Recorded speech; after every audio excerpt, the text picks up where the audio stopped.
আসসালামু আলাইকুম।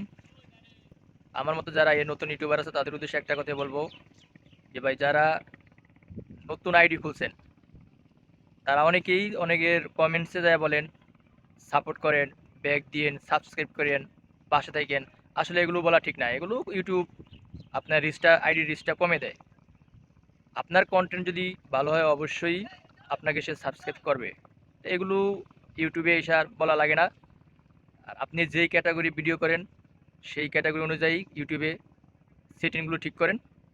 দেখবেন যে আস্তে আস্তে আপনার ভিডিও এক টাইমে ছাড়েন, দেখবেন যে আস্তে আস্তে আপনার ভিডিওগুলো একদিন ইউটিউব অবশ্যই র্যাঙ্কে নিবে।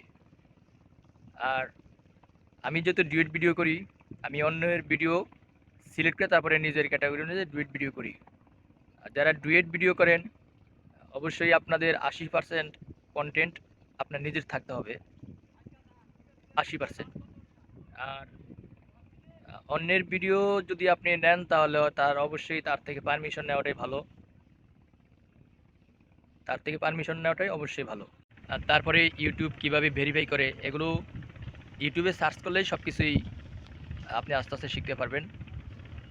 আর সবাই এক টাইমে ভিডিও ছাড়েন, যে কোনো এক টাইমে ভিডিও ছাড়েন, প্রতিদিন ভিডিও আপলোড করেন, দেখবেন যে আস্তে আস্তে আপনার ইউটিউব চ্যানেলটা র্যাঙ্কে যাবে।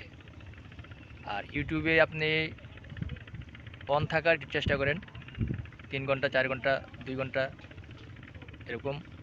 কারণ অন না থাকলে ইউটিউব অ্যালগরিদম আপনার আইডিটা র্যাঙ্কে নিবে না। আপনি আজকে ভিডিও ছাড়লেন, আবার 1 সপ্তাহ পর ছাড়লেন, তাহলে আপনার আইডিটা ইউটিউব র্যাঙ্কে নিবে না।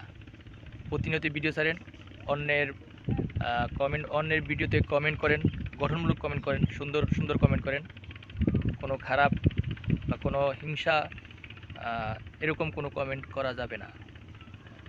আর অন্যের লাইভে প্রতিনিয়ত না গিয়ে